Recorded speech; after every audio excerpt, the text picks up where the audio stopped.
기도드리옵나이다. 아멘. 오늘 저녁 우리에게 주시는 하나님의 생명의 말씀은 마태복음 10장 1절에서 8절까지의 말씀입니다.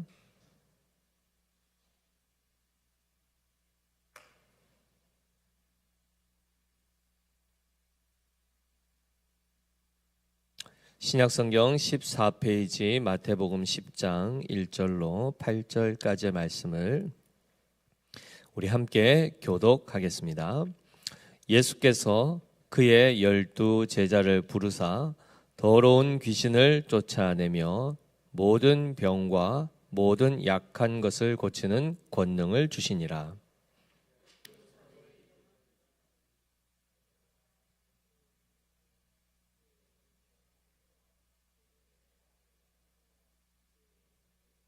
빌립과 바돌롬의 도마와 세리 마테, 알페오의 아들 야고보와 다데오,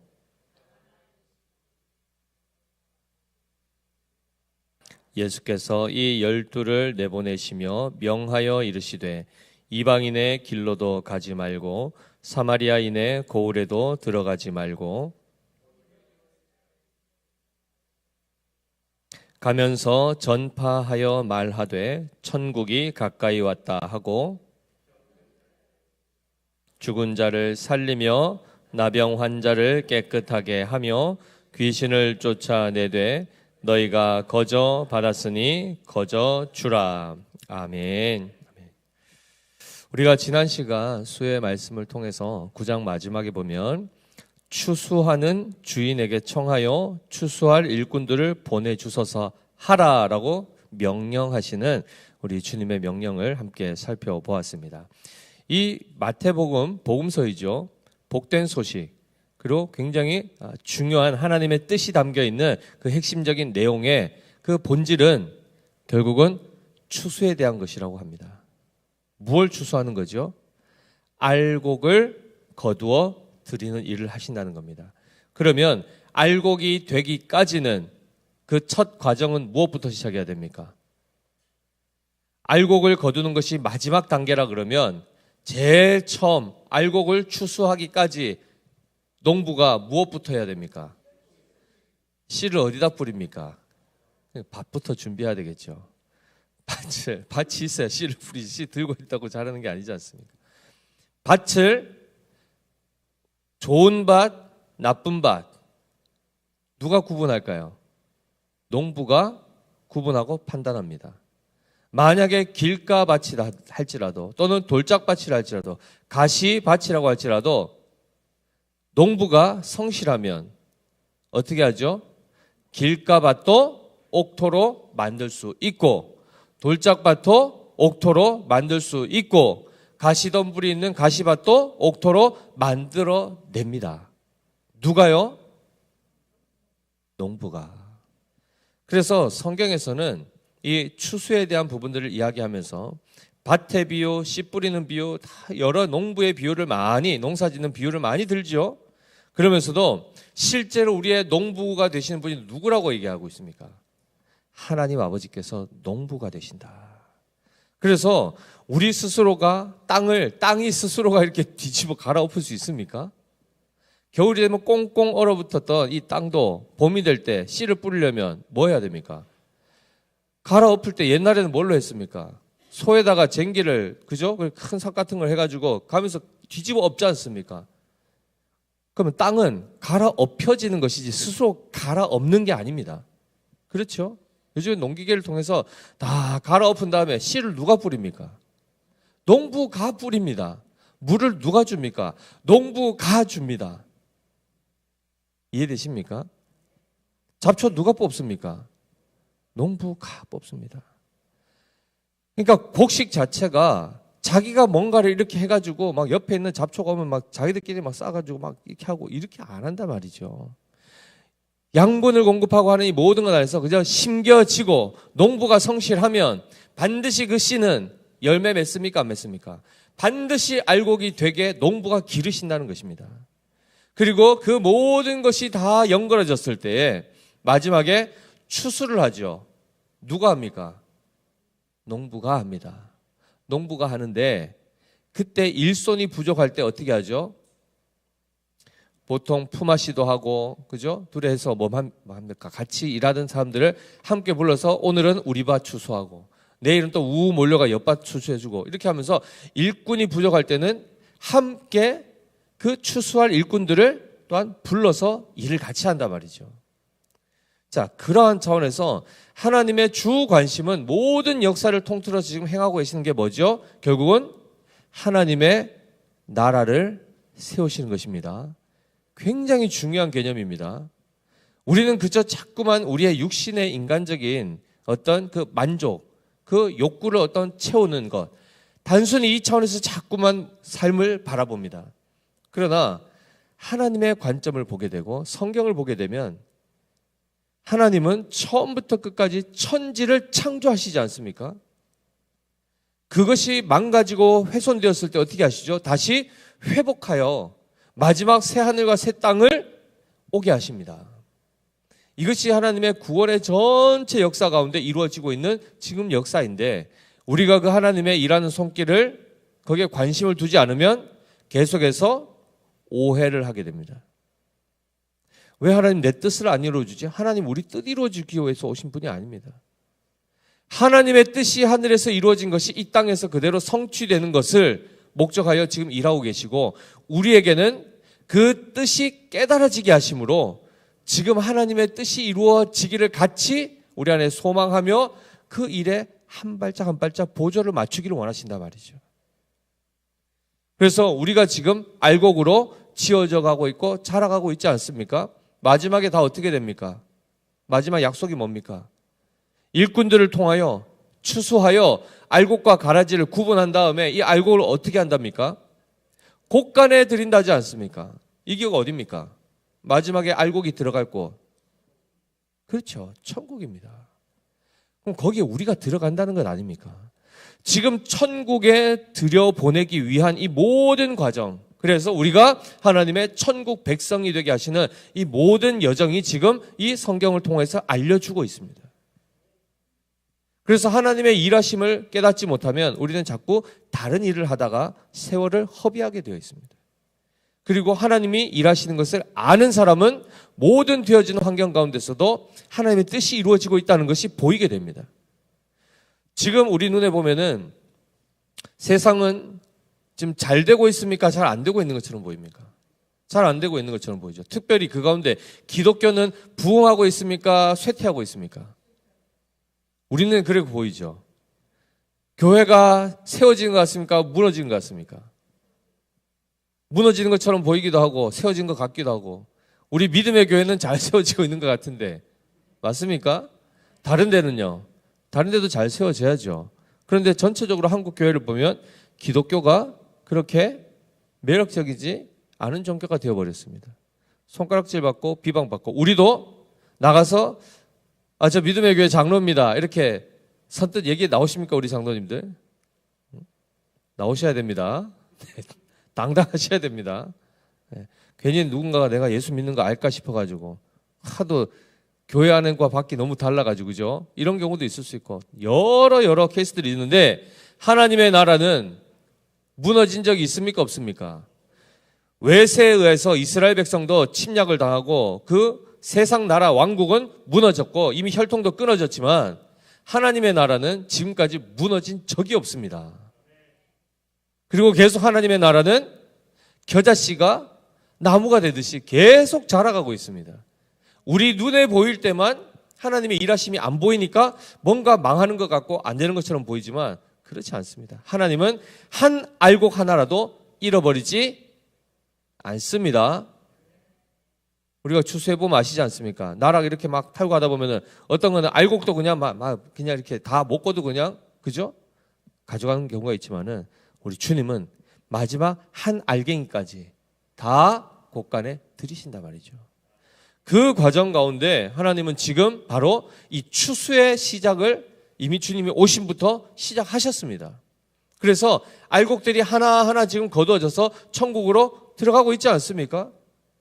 2000년 역사 안에 이미 벌써 수많은 교회들이 지금 생겨났습니다. 아시아, 소아시아 지역에 있는 7교회들, 그죠? 그 교회들 지금 흔적이 있습니까, 없습니까? 흔적만 남아있죠. 터만 남아있지 않습니까? 성도들이 있습니까, 없습니까? 그 지역 무슬림 지역 됐습니다. 그런데 이미 성경에 기록되었던 그 당시에 에베소 교회, 여러 가지 라오디게아 교회 다 지금 어디 있습니까? 다 어디 있습니까, 지금? 천국 가 있죠. 2000년 전 성도들 아닙니까? 주의 복음을 통해서 그들이 이미 벌써 천국에 입성해 있단 말이죠. 그게 영혼들이 입성해 있습니다. 마지막 날 주님 다시 오실 때 모두가 천상에 있는 교회와 지상에 있는 교회가 다 새 몸을 입게 되고 완전한 하나님의 나라가 이루어질 것이지만 이미 벌써 믿음의 성도들은 알곡들은 벌써 이미 천국에 들어가 있습니다. 이게 무슨 말이냐면 개인적인 종말이 우리의 육신의 죽음을 맞이하면서 찾아오죠. 세상은 안 끝났지만 나는 끝나는 상황이 온단 말입니다. 그리고 또 우주적인 종말이 옵니다. 이게 최후의 마지막 날이 되겠죠. 그 과정 안에 이미 예수 믿어, 살아서 예수 믿어 구원받고 그리고 신앙생활 하다가 하나님의 부르심에 따라서 이 땅에서의 생을 마감하고 나면 그 다음에 어디로 간다고요? 천국 간단 말이죠. 이 땅에서도 하나님의 통치를 누리고 교회의 한 지체로서 하나님의 은혜를 누리고 살다가 정말 영광의 하나님 앞으로 가는 그 날이 개인적으로도 오지 않습니까? 이미 심판은 시작되어 있단 말이죠. 최후의 심판이 남아있는 것입니다. 그 가운데 지금 한 날 한 날 지금 알곡들이 추수가 되어가는 과정 가운데 우리 교회도 지금 그 알곡으로 지금 빚어져 가고 있는 겁니다. 그 가운데에 우리 주님께서 당시에 홀로 일하지 않으시고 누구를 세우십니까? 추수할 일꾼들을 불러 함께 이 추수하는 게 일에 동참하게 하셨단 말이죠. 그 사건이 바로 우리 오늘 본문 10장 1절에 나오는데요. 10장 1절을 보시면 예수께서 그의 12 제자를 부르사 더러운 귀신을 쫓아내며 모든 병과 모든 약한 것을 고치는 권능을 주시니라 이렇게 되어 있습니다. 당시에 예수님을 따랐던 많은 사람들이 있습니다. 그들을 뭐라고 불렀죠? 제자, 마테테스라는 제자라는 이 용어를 붙입니다. 그러니까 제자는 12 제자만 있었던 게 아닙니다. 엄청나게 많은 제자들이 따라갔는데 그리고 특별히 그 가운데서 지금 몇 명을 선택을 하시죠? 12명을 주님이 택하셔서 부르십니다. 자, 여기서 잘 기억하셔야 되는 것이 지금 예수님이 오심을 통해서 이제는 구약의 이스라엘의 혈통적 12지파 이스라엘을 단순히 회복하는 것으로 오신 왕이 아닙니다. 예수님은 영적 이스라엘을 세워 하나님의 나라를 세우실 것입니다. 거기에 신약의 교회를 통하여 다시 이루어 가실 것인데 거기에 12지파가 있습니까 없습니까? 신약교회 혈통적인 12지파 있습니까 없습니까? 베냐민 지파 이런 지파 있습니까? 이름 자체가 없죠. 12 사도의 위에 이름 위에 세우게 되어 있습니다. 베드로로 바뀌고 안드레, 야고보, 요한 오늘 이제 쭉 나오겠지만은 그죠? 빌립, 바돌로메 쭉 나옵니다. 이 12명을 따로 세우신단 말이죠. 그 당시에 벌써 이스라엘에 12지파 여전히 있습니까 없습니까? 있습니다. 여전히 이스라엘 지파가 있는데 그들을 단순히 회복하여 하나님 나라를 완성하는 것이 아니라 12 사도들을 통해서 온 열방 가운데 복음을 전하여 모든 민족들 가운데서 하나님이 왕 되시는 그 하나님의 역사를 이루는 데 있어서 12 기초돌과 같은 기초석과 같은 12명을 지금 세우시는 겁니다. 그래서 단순히 예수님의 제자 가운데 야, 이 사람들 얼마나 잘했으면 이렇게 뽑혔나 이 개념이 아니라 지금 이들을 뽑아서 뭘 하시는가 하면은 신약의 교회를 세우신단 말이죠. 거기에 기초석을 지금 놓고 계시는 겁니다. 그런데 보니까 기초돌로 지금 부름받은 사람들이 어떤 특징이 있습니까? 2절 한번 볼까요? 12 사도의 이름은 이러하니라고 되어 있습니다. 누구부터 나옵니까? 베드로라 하는 시몬을 비롯하여 그의 형제 안드레, 세베대의 아들 야고보와 그의 형제 요한. 이 사람들 다 뭐 하는 사람들이었습니까? 어부 출신입니다. 갈릴리에서 정말 저 총구석에서 어부, 물고기 잡는 사람들입니다. 이들이 무슨 학식이 있습니까? 정치적인 이해가 있습니까? 없습니다. 행정력이 있습니까? 없습니다. 별 볼 일 없는 사람이라는 거죠. 하필이면 그 따랐던 사람들 중에는 아리마대 요셉 돈 많은 사람도 부자도 있었고 권력자들도 있었고 그렇죠? 니고데모도 있었고 많은 정치 권력자들도 있는데 거기서 지금 예수님이 누구를 뽑죠? 저 시골뜨기, 무명한 자, 베드로가 누구요? 하는 사람. 그런 사람들을 뽑아서 지금 12명을 꾸렸단 말이죠. 근데 이들을 뭘로 만든다고요? 신약 교회의 기초돌로 만든단 말이죠. 엄청난 사건입니다. 근데 그들의 자격이나 조건을 보면 뽑을 만한 사람이 없습니다. 만약에 우리가 그 당시에 이 결정을 할 수 있는 결정권이 있다면 이 12사람 뽑았을까요? 안 뽑았을까요? 우리 교회에 베드로 청빙했을까요? 안 했을까요? 절대 안 합니다. 인간적인 눈으로는 절대 뽑을 수 없는 사람들입니다. 막 이렇게 몸에서 벌써 생선 비린내 나가지고 아예 교회 출입부터 벌써 그죠? 못하게 할 정도로. 그리고 세리 마태, 지금 마태복음 기록한 사람 어떤 사람이었습니까? 죄인이었습니다. 그 당시 유대인들에게는 접촉도 하지 말고 밥도 같이 먹지 말라는 사람인데 이 사람은 어떻게 청빙하겠습니까? 할 수 없는 거예요. 그러한 자들을 지금 예수님이 12 제자로 부르셨는데 그들에 대해서 뭐라고 다시 명칭을 바꾸시냐면 2절에 처음에는 12 제자라고 했죠. 두 번째는 어떻게 합니까? 12 사도라고 합니다. 이걸 잘 보셔야 됩니다. 이 변화를. 첫 1절에서 예수께서 그의 12 제자, 그에게 속한 그를 따르는 12 제자를 지금 무엇으로 다시 바꾸셨다고요? 사도로 바꾸십니다. 제자와 사도의 차이가 뭘까요? 제자는 당연히 누가 있는 겁니까? 스승이 있죠. 그러니까 선생님과 제자, 스승과 제자 사이. 그래서 제자들이 처음에는 랍비어 이랬단 말이죠. 즉 그로부터 무엇인가 교훈을 받는 그 차원의 관계입니다. 근데 사도는 그 상호 관계가 어떻게 됩니까? 사도는 어떤 직입니까? 이 당시에 왕의 명령을 전달하는 대리자입니다. 그러니 그들이 사도가 되었다는 얘기는 예수님이 곧 스승을 넘어서서 왕이란 얘기입니다. 그러니 신분이 완전히 바뀌게 되죠. 그죠? 단순히 제자, 우리가 제자가 되어야 됩니다. 제 주님을 따라야 됩니다. 많은 사람들이 따랐다니까요. 근데 그 가운데 특별히 그 제자들 중에 12를 불러 사도가 되게 하십니다. 이 말은 곧 그들이 나가서 그들이 그 사도 역할을 하는 동시에 바로 그들이 뭘 증거하게 되냐면 나를 보내신 분이 바로 왕이시다. 그래서 왕의 명령을 전달하는 자로 그들이 세움받는 것입니다. 그러다 보니까 이 사도에 대한 부분들을 잘 이해해야 되는데요. 우리가 하나님이 직접 혼자 다 하시면 되지 왜 또 사람들을 세워서 하는가라는 이제 이런 의문들을 가질 수 있습니다. 자, 그럴 때에 우리가 교회 헌법에, 우리 합신의 헌법에 이미 벌써 배우신 우리 리더분들도 계시겠지만 헌법 제 총론에 보면 첫 헌법을 시작하는 제일 첫 총론의 첫 번째가 뭐냐면 교회의 왕이라고 되어 있습니다. 교회의 왕. 한마디로 헌법은 왕이신 예수님과 그의 신부된 교회, 그 관계를 어떻게 해야 되는가를 알려주는 것이 바로 헌법입니다. 교회 헌법. 그럴 때에 거기에는 이렇게 되어 있습니다. 성경은 말씀하기를 그리스도께서 그 어깨에는 정사를 메었고 그 이름은 기묘자라 모사라 전능하신 하나님이라 영존하시는 아버지라 평강의 왕이라 할 것임이라. 그 정사와 평강의 더함이 무궁하며 또 다윗의 위에 앉아서 그 나라를 굳게 세우고 자금 이후 영원토록 공평과 정의로 그것을 보존하실 것이라고 한다. 이게 바로 이사야서 9장 6, 7절 말씀을 그대로 인용한 겁니다. 한마디로 하나님의 나라를 다윗의 위에 앉아서 영원히 평강과 공의로 다스리실 바로 그 왕이 예수님이라는 걸 얘기하죠. 그리고 나서 뭐라고 하시는가?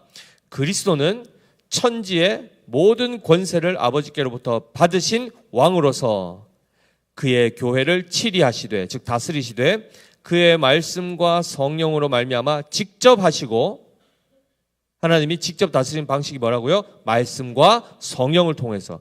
그 통치가 직접 통치인데 이 통치는 지금도 이루어지고 있습니까? 안 이루어지고 있습니까? 이루어지고 있습니다. 그대로 지금 주님이 말씀과 성령으로 우리를 다 다스리고 계시는데 그것이 바로 직접 통치요. 또 사람들의 사역을 통하여 간접적으로도 하신다라고 되어 있습니다. 이것이 바로 오늘의 본문인 것처럼 사도들을 세워서 그들에게 또한 직무를 맡겨서 하나님의 일을 완성해 가신다는 겁니다. 이 원리가 뭐냐면 아이고 막 힘들어 죽겠는데 혼자 하려니까 막 힘들고 그러니까 좀 누구 도울 사람이 예수님이 힘이 딸려가지고 지금 돕는 손길이 필요해서 하는 겁니까? 그렇지 않습니다. 하나님의 그 부르심에 부름을 받아서 그 일에 동참하게 된다는 얘기는 하나님이 행하신 일들 수고는 다른 사람이 했지만은 그들은 그 수고한 것 그 기쁨에 그냥 동참하도록 불러주신다는 겁니다. 이해되십니까? 농사 누가 다 지었다고요? 농부가 다 지었습니다. 추수는요? 맞아 그냥 베는 거죠. 물론 거기도 수고가 들어가겠지만 이 알곡을 거둬들이고 함께 그것을 누리는 이 영광을 비하면 그의 고난이 큰 것으로 할 수 있습니까? 그럴 수 없습니다. 앞전 그 모든 역사를 하나님이 다 이루시고 그 마지막에 그 추수의 기쁨을 함께 누리도록 우리를 초대해 주시는 거란 말이죠. 그렇기 때문에 그 부르심 자체가 우리의 영광입니다. 절대 짐이거나 일이 아닙니다. 고통이 아닙니다. 이해되시죠? 그런 점에서 우리 주님은 그 한 사람 한 사람들을 세워서 간접적으로 교회를 세워가신 일에 하나님이 수종들게 하신단 말이죠. 거기에 지금 누가 부름받은 겁니까? 12 사도가 지금 부름받은 겁니다. 그래서 이들이 총 12명인데 특별히 이제 4절에 가보시면 가나나인 시몬 이렇게 되어 있습니다. 가나나인 이 부분은 가나안 사람, 가나안인이 아니고 열심당원이라는 뜻입니다. 그래서 이 당시에 열심당원들, 국가 이게 좀 뭐라고 해야죠? 이제 독립투사 같은 사람들도 있었습니다. 왜냐하면 로마 황제, 로마의 통치 아래 있었, 식민지 아래 있었기 때문에 어떻게든 우리나라 독립하고자 하는 독립투사 같은 사람도 여기 들어 있는 겁니다. 그러니까 혈기가 엄청나겠죠, 그죠? 열정도 넘치고.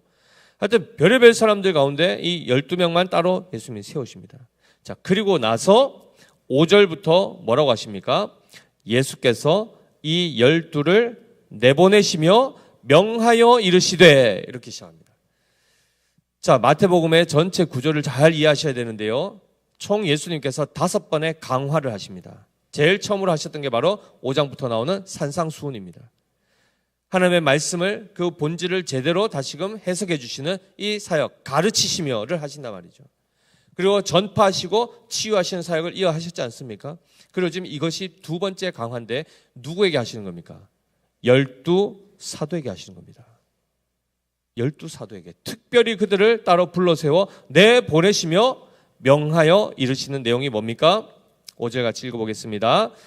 이방인의 길로도 가지 말고 사마리아인의 고을에도 들어가지 말고 오히려 이스라엘 집에 잃어버린 양에게로 가라라고 되어 있습니다. 좀 이상한 거 못 느끼십니까? 예수님 지금 어디로 가라고 합니까? 지금 그들은 사도가 되었습니다. 뭔가를 이제는 받아서 전달해야 되는 그 역할을 맡았는데 누구에게 가라고 합니까? 잃어버린 이스라엘의 잃어버린 양에게로 가라 이렇게 되어 있습니다. 그리고 어디로는 가지 말라고 합니까? 이방인의 길이나 사마리아로는 가지 마라 이렇게 합니다. 좀 이상하지 않습니까? 여기서 우리 주님이 이런 분입니까? 우리 주님 원래는 어떻게 하시죠? 온 열방으로 가라고 하지 않습니까? 마태복음 28장에 보면 어떻게 합니까? 모든 민족을 제자로 삼아 아닙니까? 사도행전 1장 8절 어떻게 되어 있습니까? 땅끝까지 이르러 아닙니까? 근데 왜 지금은 또 이스라엘에게만 가라고 이렇게 편애하듯이 이 표현을 쓰셨을까요? 자기 종족, 육신의 혈통이니까. 맞습니까? 우리 주님은 완왕의 왕 아니십니까? 근데 왜 이런 표현을 쓰는가 했을 때 이걸 가지고 사람들은 또 좀 오해하는 겁니다. 예수님이 되게 이기적이셨네. 자기 혈통만 챙기고 그리고 정말 사마리아 사람들 이렇게 싫어하셨구나. 이방인들 이렇게 막 혐오하셨구나. 이렇게 이해하는데 그게 아닙니다. 자, 에스겔서 34장 23절 24절 한번 띄워주십시오.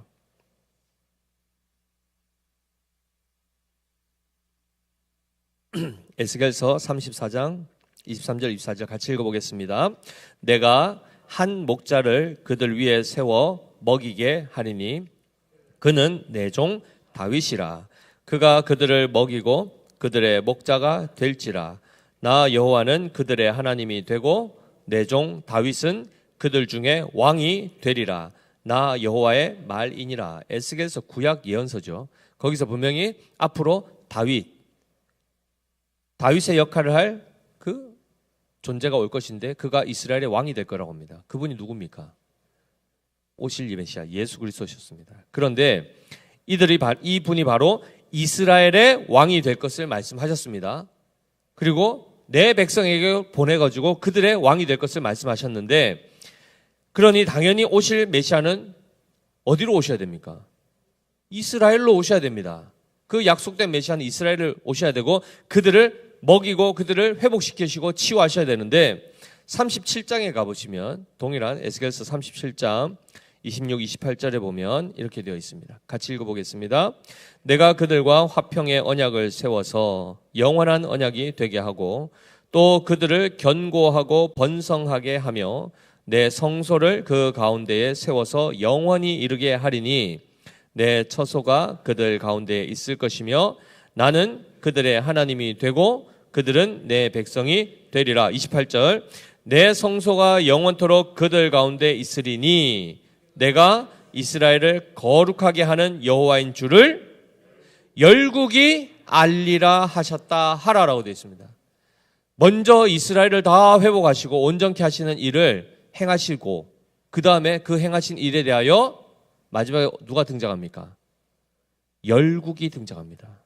열방 세상에 흩어지는 모든 이스라엘을 제외한 모든 나라도 이 여호와께서 즉 이스라엘을 거룩하게 하시는 분이심을 알게 하신다는 겁니다. 이 말은 뭡니까? 그냥 저분은 그런 분이구나 이 정도가 아니고 예수님이 누구신지를 정확하게 알게 하시고 받아들이게 하신다는 겁니다. 그러니까 구원이 먼저 누구에게 임합니까? 이스라엘에게 임하고 그 다음에요 이방인에게도 그 다음에 전파될 것이 이미 벌써 에스겔서에도 예언이 되어 있습니다. 그러니 구약의 모든 약속의 그 약속들을 그대로 지금 하나하나 지금 실행해 가고 계시는 겁니다.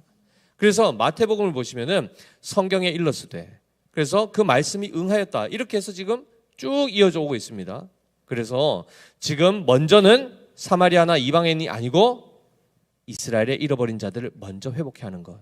그 사명이 끝나고 나면 어떻게 됩니까? 그 다음에 예루살렘과 온 유대와 사마리아와 땅 끝까지 이르러 예수님을 증거하는 그 이방인의 사도들을 세워 또 그 일들을 행하실 것이라는 거죠. 그 중요한 것은 뭡니까? 잃어버린 양들을 지금 찾아 나서는 것. 이게 바로 하나님이 추수할 일꾼들을 불러 세워 그들에게 맡기신 사역입니다. 그러니 잘 보십시오. 하나님의 일꾼들이 일생을 통해서 해야 될 일이 뭡니까? 오늘 말씀 그대로 잃어버린 양에게로 가서 뭐 하는 겁니까? 양을 구워 삶아 먹는 겁니까? 양을 건져내야 되겠죠. 그 방식이 뭡니까? 무엇으로 그들을 건집니까? 지금 여기 보십시오. 잃어버린 양이었죠. 앞장 9장에서는 뭐라고 했습니까? 목자 없는 양이라 했죠. 그러면 그들에게 무엇이 필요하다는 겁니까? 목자가 필요한 겁니다. 목자가 있으면 그들은 잃어버린 바 되지 아니하고 목자로부터 돌봄을 받지 않겠습니까? 그 목자가 누구십니까? 예수님이잖아요. 그래서 잃어버린 양에게로 가서 뭘 하는 거죠? 그들의 목자가 누구신지를 알려주는 겁니다. 그게 바로 사도들이 해야 될 역할이죠. 그래서 예수님이 우리의 구원자이시고 예수님이 우리의 목자이시고 그분이 하나님의 아들이시며 그분이 만왕의 왕이시오 만주의 주가 되신다는 것을 알려줘야 되는 겁니다. 이것을 전하는 자가 바로 복음을 전하는 것이요 하나님의 말씀을 선포하는 것이므로 예수님께서 행하셨던 사역 뭐죠? 가르치고 전파하며 치유하시는 사역이 그들에게 주어지되 특별히 오늘 본문에 보니까 앞에 뭐라고 되어 있냐면은 더러운 귀신을 쫓아내며 모든 병과 모든 약한 것을 고치는 권능을 주셨다 이렇게 되어 있습니다. 여기는 가르치는 것 나와 있습니까? 안 나와 있습니까? 빠져 있죠. 그런데 뒤에 보니까 7절에 가면은 어떻게 되어 있죠? 가면서 누구에게요? 이스라엘 집에 잃어버린 양에게로 가면서 전파하여 말하되 천국이 가까이 왔다 하고 라고 되어 있습니다. 자, 그럼 전파하는 사역은 지금 맡았습니까? 안 맡았습니까? 맡았죠. 그런데 뭐는 생략되어 있습니까? 가르치는 사역은 지금 생략되어 있습니다. 가르친다는 말씀은 곧 모든 성경을 가지고 그것을 제대로 깨닫게 하는 사역을 얘기하는 겁니다. 근데 그거는 지금 이들에게 아직은 부여가 되지 않았습니다. 이 사역을 지금 누가 하고 계시죠? 전적으로 그리스도께서 하고 계십니다. 그리고 이들은 지금 뭘 하죠? 그리스도로부터 위임받아 받은 것만 전하면 됩니다. 그들이 임의대로 해석해서 뭔가를 해주는 게 아니라 예수님께서 맡겨주신 것만 받아서 전파하고 그리고 권능을 받은 그 치유하는 것, 이 치유에는 육신의 질병만을 치유하는 것이 아니고 뭐죠? 먼저는 더러운 귀신을 내쫓는 치유가 있었습니다. 그래서 이 모든 과정을 보십시오. 말씀을 전하여 천국 복음을 전하여 예수님이 그들의 목자가 되신 것을 알려줄 뿐만 아니라 그 목자가 임했다는 증거로서 그들의 질병이 고침받게 되고 그들 안에 있는 모든 악한 영들, 더러운 귀신들이 쫓겨나는 일이 나타남으로 인하여 그들이 회복되는 것을 말씀해 주고 있습니다. 그러니 복음을 제대로 받아들인 사람들, 예수님을 제대로 구원자로 믿은 사람들 안에는 제일 먼저 무엇이 변화되는가? 1차적으로 더러운 귀신이라는 존재, 즉 거짓의 영들이 다 떠나가게 되고 예수님에 대한 반감이 다 호감으로 바뀌게 되고 하는 이런 역사들이 내면적으로 먼저 일어난다는 겁니다. 그 이후에 그리스도로 말미암아 긍휼로 인하여 우리의 질병도 육신의 질병도 고쳐진 일들이 일어난다는 거죠.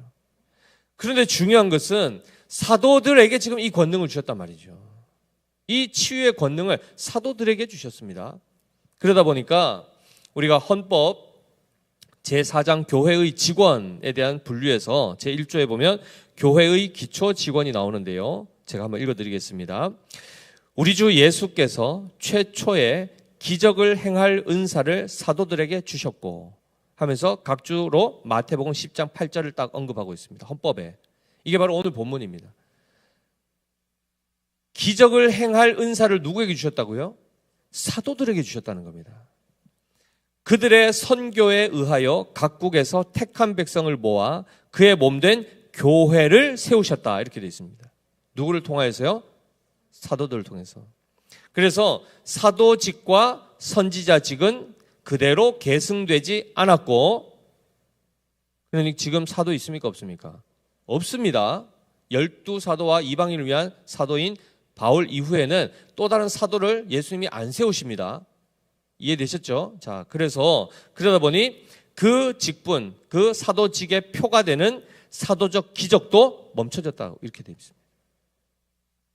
다시 말하면 기독교회의 기초가 성립될 때에만 이런 기초 직원이 있었다. 이렇게 헌법은 명시하고 있습니다. 그러니 12사도로 예표되는 이 베드로부터 해서 가룟 유다까지, 물론 가룟 유다 나중에 마띠아로 교체가 되죠. 그죠? 여기까지는 사도직이 유지가 됩니다. 그리고 그에게 하나님이 어떻게 하셨죠? 병을 고칠 치유의 권능까지 허락하셨다는 겁니다. 근데 이것은 목적이 뭐라고 했습니까? 말씀이 진리임을 확증해 주기 위한 표로서 그것이 같이 왔다는 것이지 이 치유 자체가 목적이 아닙니다. 이게 목적이 되면 어떻게 됩니까? 치유받고 나면 다 가버리죠. 그러나 말씀이 목적이면 어떻게 됩니까? 치유받고 난 이후에 더 말씀께로 나아가게 돼 있는 겁니다. 그래서 잃어버린 양의 입장에서는 목자가 필요하죠. 단순히 그냥 치유받는 게 중요한 게 아니고 목자를 따라 목자의 돌봄을 받고 목자와 함께 동고동락을 해야 되는 그 삶이 남아있단 말이죠. 그래서 교회, 특히 이 기독교회, 복음이 결국 우리로 하여금 어디로 인도하는가 하면 모든 과정을 통해서 결국은 예수 그리스도께로 인도하는 겁니다. 우리의 유일한 구원자는 예수님이십니다. 목사도 아니고 사도도 아닙니다. 사도가 구원하는 게 아닙니다. 그는 전파할 뿐입니다. 담대하게 그냥 주의 말씀 받은 대로 명령에 순종하고 그냥 그 일을 하면 그 말씀과 성령의 역사에서 알곡들을 만들어내는 겁니다. 아멘이신가요? 그래서 사도들이 전한 게 뭡니까? 가서 전파하여 말하되 뭘 얘기하라고 했습니까? 천국이 가까이 왔다라고 얘기하랍니다. 복음의 내용은 어려운 내용은 아닙니다. 사실 예수님이 구원자이시다. 그를 믿지 아니하면 영원한 멸망 가운데 들어갈 수밖에 없다는 이 핵심인데 오늘 그것을 압축해서 뭐라고 합니까? 천국이 가까이 왔다 이렇게 얘기합니다. 원래는 하늘 왕국을 얘기합니다. 하나님의 나라가 임했다라는 얘기는 곧 새 왕이 오셨다는 겁니다. 새 통치자가 오셨다는 겁니다. 그래서 그럼 통치자가 왔으면 어떻게 해야 됩니까? 그 통치자의 다스림을 받아야 되겠죠. 그러니 이 당시만 하더라도 이들의 실제 육체적인 차원에서의 사회 통치자는 누굽니까? 유대에는 헤롯 왕이 있었고 더 큰 차원에서는 로마의 황제가 있었지 않습니까? 온 세상이 다 그들 앞에 엎드리고 순복하고 있었고 조세를 바쳤단 말이죠. 그런데 뜬금없이 갑자기 나사렛에서 한 사람이 청년이 나와가지고 내가 하나님의 아들이라도 그러고 그리고 사도들을 세워가지고 너희가 이 사실을 전해주라. 천국이 가까웠다. 나를 영접하라. 믿으라. 내 앞에 굴복하라. 순복하라. 이런 말씀을 하니 사람들 일반적인 사람들이 보면은 그걸 순전하게 받아들일 수 있습니까? 제정신이 아닌 겁니다.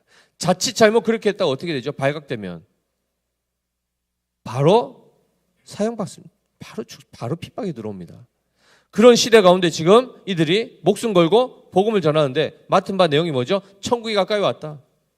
새 나라가 임했다. 하나님의 나라가 왔다.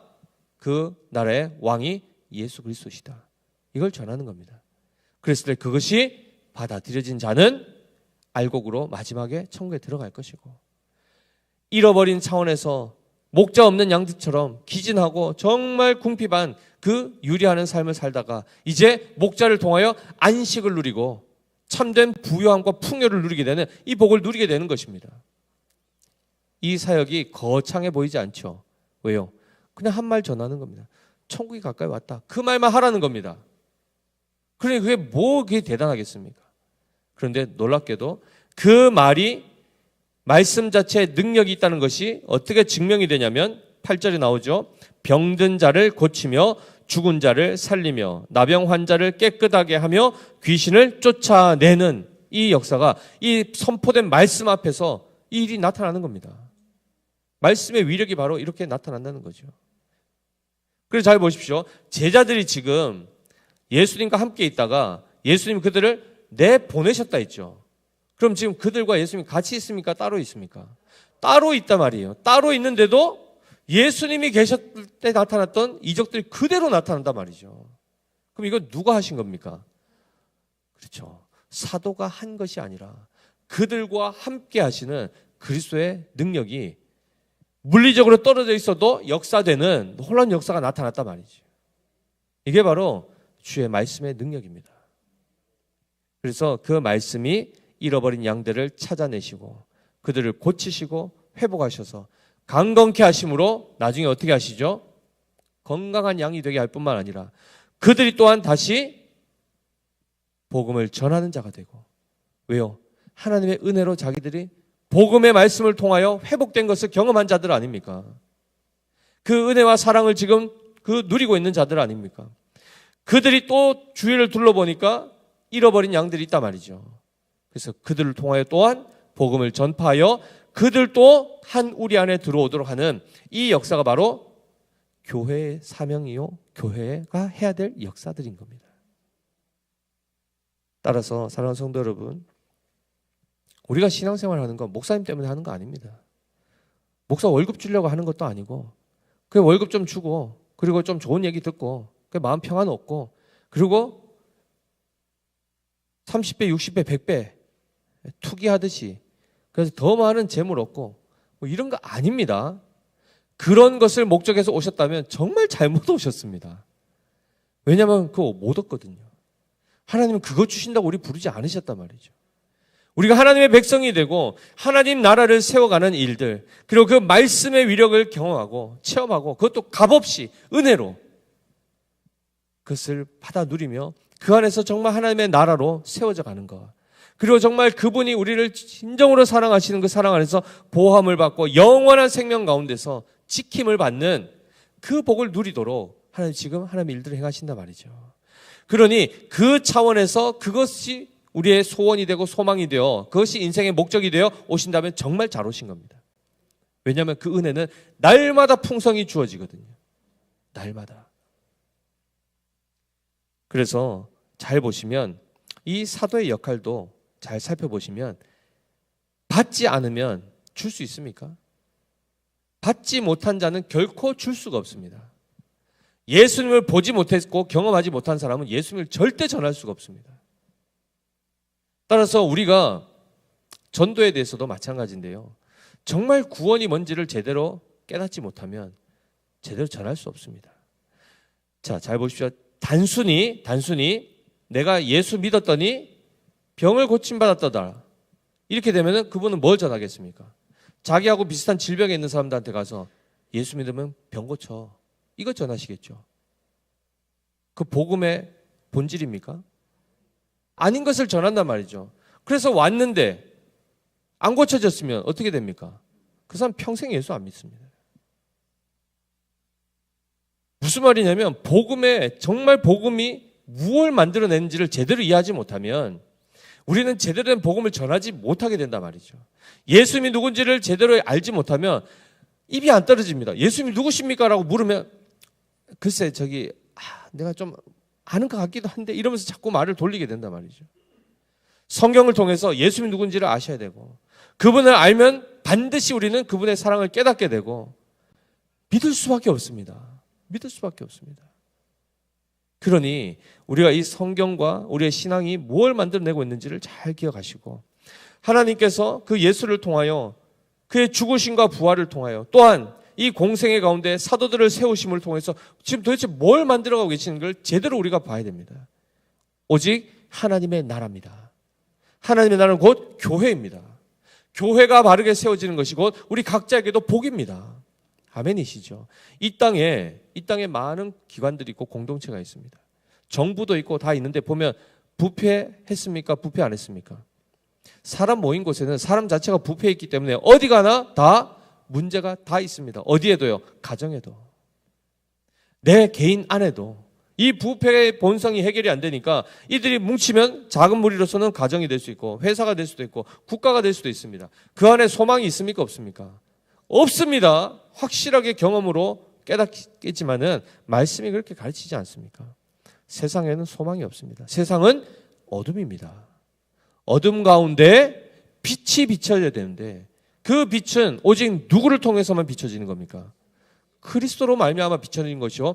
그 그리스도의 빛을 받은 자들이 그 빛을 반사하여 이 세상에 빛이 되고 소금이 되는 것입니다. 그러니 제대로 된 교회가 많이 세워지면 각 가정이 건강하게 됩니다. 각 개인이 온전하게 되고 그들이 살아가고 있는 주변이 건강해지는 것입니다. 그러나 워낙 가짜들이 많다 보니까 진짜들도 가짜 취급을 받게 되고 이런 일들을 지나가게 되는 거죠. 사랑하는 성도 여러분, 지금은 사도 시대가 아닙니다.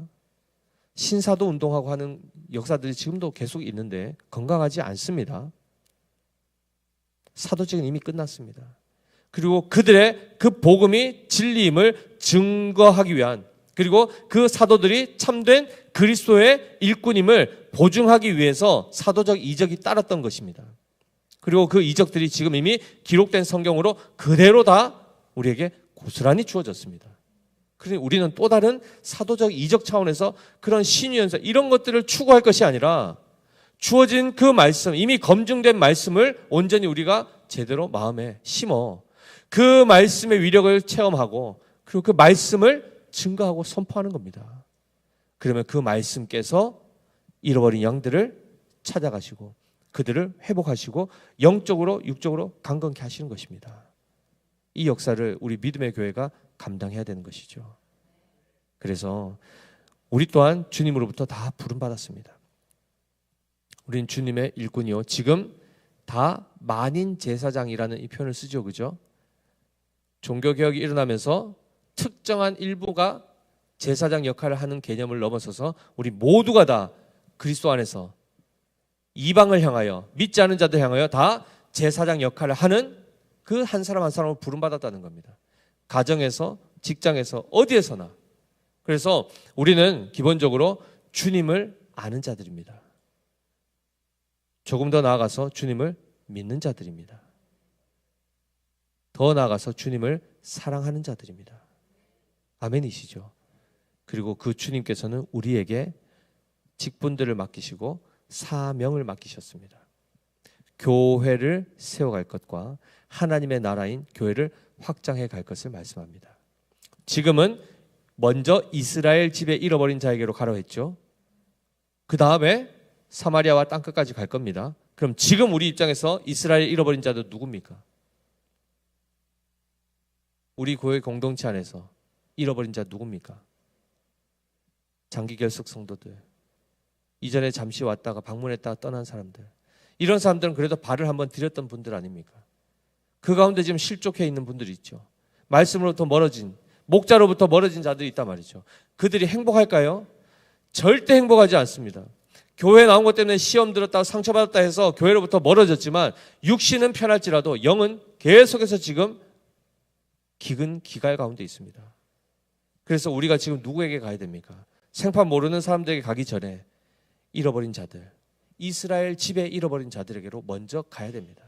그래서 장기 결석 성도들을 위해서 기도하고 우리 셀 식구들 가운데 시험에 든 사람들을 위해서 기도하고 해서 그들을 무엇으로 살리죠? 인간적인 위로로 살리는 거 아닙니다. 그들이 듣기 좋아하는 얘기 해줘가지고 살리는 거 아닙니다. 말씀. 그 말씀의 위력을 제대로 깨달으시고 그 말씀이 일하시도록 우리가 그 말씀으로 권면하면 그들이 살아납니다. 그래서 우리가 이 사명을 잘 감당해야 될 줄 믿습니다. 저 혼자 못합니다. 저 혼자 우리 100명 넘는 성도님들을 시간상 다 못 찾아갑니다. 제일 급한 분들부터 찾아갈 수밖에 없습니다. 왜 나는 안 찾아오십니까? 죄송합니다. 제가 부족해서 그런데 우리 성도들이 그래서 함께 짐을 나누어지는 거죠. 그래서 우리 장로님들도 똑같은 사역하게 되어 있습니다. 물론 당연히 설교는 또 목사의 또 고유직임이 있겠지만 기본적으로 성도들의 영적인 상태를 살피고 그들을 돌보는 일을 당회가 하게 되어 있습니다. 그러니 목사와 장로로 구성되어 있는 이 당회가 있는 것이 얼마나 복인지 모릅니다. 그리고 그분들이 하나님 앞에 충성된 일꾼으로 잘 섬겨지는 것 굉장히 귀한 사역입니다. 이 일을 위해서 우리 성도님들 기도해야 될까요? 안 해야 될까요?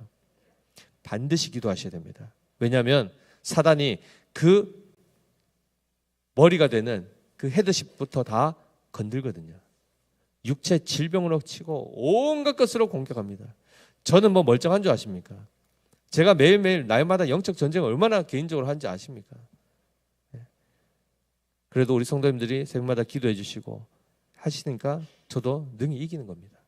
그 가운데서 우리 교우들이 우리 항전 직원들만이 이 교회를 다스리는 게 아니고 거기에 임시 직원도 있죠. 누굽니까? 전도사님이라든가 권사님이라든가 남녀 서리집사, 이게 헌법에 다 나와 있는 내용 아니겠습니까? 우리가 다 함께 합심하여서 하나님의 나라를 세워가고 잃어버린 영혼들을 찾아서 정말 구원하여 알곡들이 되게 하는 정말 영적인 농부들이 되어야 될 줄 믿습니다. 우리가 이 사명 잘 감당해서 하나님께 영광이 되고 기쁨이 되는 교회가 되시기를 예수님의 이름으로 축복합니다. 기도하겠습니다. 하나님 아버지, 참으로 은혜를 감사합니다. 신약의 교회가